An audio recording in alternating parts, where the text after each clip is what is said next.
Matapos maganap ang lahat ng marathon categories, isang sorpresa ang nasaksihan ng buong mundo.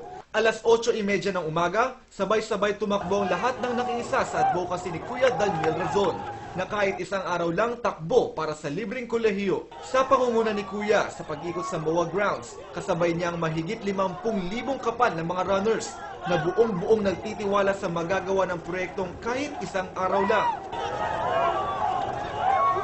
Well, sa atin naman po, ang aming kampanya kasi ay tayong lahat ay magkasama-samang gumawa na mabuti.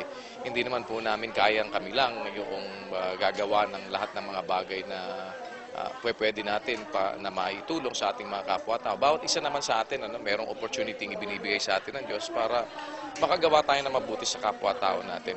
At ang ating pag-anyaya sa kanila na sila mag-umpisa rin na ugaliin na kung ano yung pwede natin gawing mabuti sa kapwa-tao natin in our own little way.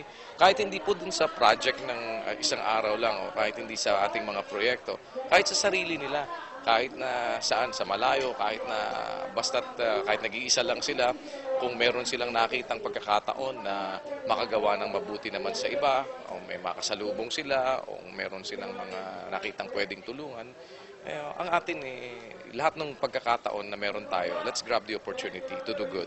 At huwag natin kalimutan na yung mabuting gawa, hindi magbubunga ng masama.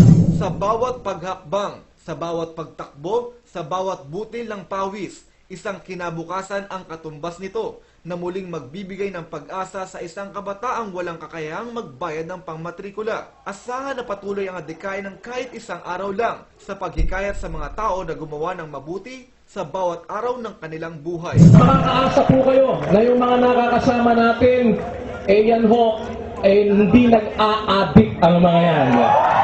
Tama ba mga kasama? No to drugs! Yes to God!